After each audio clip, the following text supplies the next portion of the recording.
This week, I've been joined by the Facebook founder, Mark Zuckerberg, the Tesla and SpaceX pioneer, Elon Musk, and Richard Branson. Not in reality, of course, but in my thoughts. They've all called for us to consider UBI, Universal Basic Income, in response to the huge changes that artificial intelligence and robots are bringing to our workforce. UBI is where a government gives everyone an untaxable amount of money each month. There's no means testing, and it doesn't even matter if you've got a job or not. Instinctively, I have always been against this idea, but I'm increasingly worried about the effect of artificial intelligence on jobs and communities. Richard Branson thinks it's time for us to trial such a scheme, and I'm hesitantly finding myself warming to the idea. None of us know what the future holds, so we need to make sure we enter it with all options open.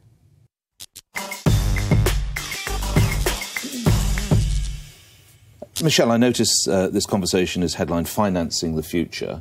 So who finances that financing? All of our taxation. So, I'm imagining a world. So, by the way, I am a very strong believer in work ethic. I'm a very strong believer in supporting yourself and personal responsibility. So, for me to be edging towards agreeing with at least trialling a UBI, it's quite a wrench for me. So, like you, I have the questions such as, we're going to pay someone to do nothing, and who's going to fund this? I'm imagining a world many years from now where actually the workforce is very efficient, it's very effective, it's automated, it's an automated economy.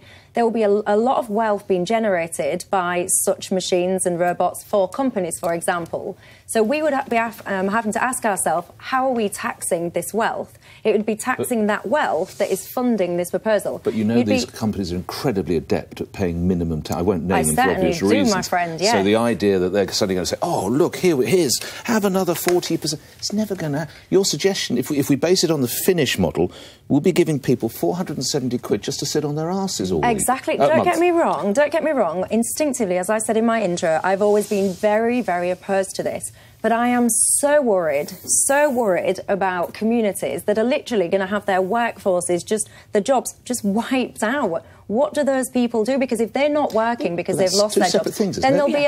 Don't we retrain them so they can service the drones? Yes, but just let me answer that final point. Yes, we would retrain them, but automation will change the workforce at such speed we won't be able to train them in time. Michelle is right, and I'm so happy to hear you saying this, Michelle. I think it's really enlightened. And I think even if everyone doesn't agree, because it is radical, it's exactly the kind of thinking we should be doing, because like you said, it's changing radically. Now, Nick, I can see your little grey cells trying to adapt as brave new world. Let me help you. Deloitte has said that 35% of jobs in the UK will disappear in the next 2 decades. Right. And previously, people thought that was going to be taxi drivers and manufacturing. But there must be creation. Yes, but the new jobs are going to be for robots, not for humans. That's what automation means. And that's why it is going to have such a radical social impact. So it is going to be lower income, lower skilled people who bear the disproportionate brunt of that change. But also doctors, journalists, lawyers. Watson, IBM's doctor.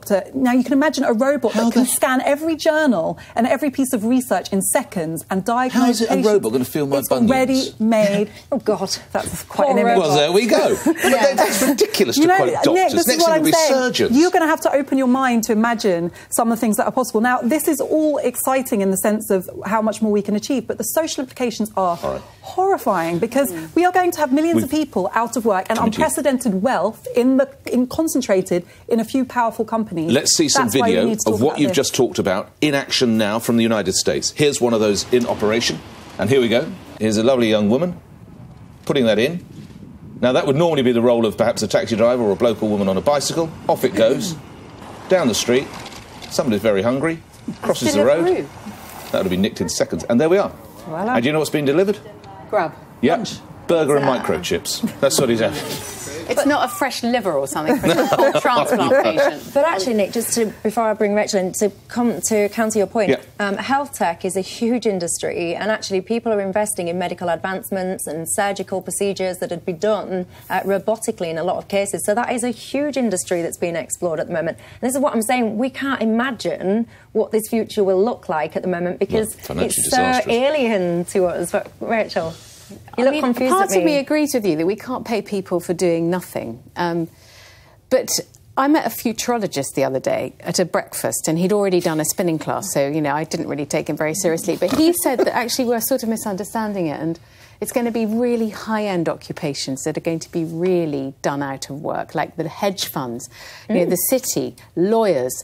Those are going to use, they're going to be able to use algorithms, but actually things like plumbers and dentists and things, real people labour is going to carry on. He said to an extent that hasn't been understood yet. But why don't we hear what the future is going to look like from the Tesla founder, Elon Musk?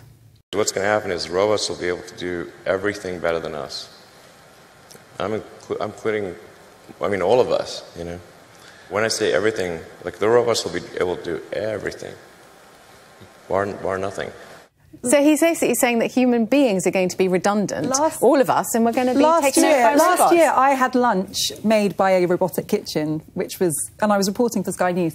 It was a kitchen that you would be able to, on your way home, you know, use your phone to say what you want for dinner, and you'll get home and your kitchen, which has robotic arms, it's called a wife, will have made... Joke! Joke!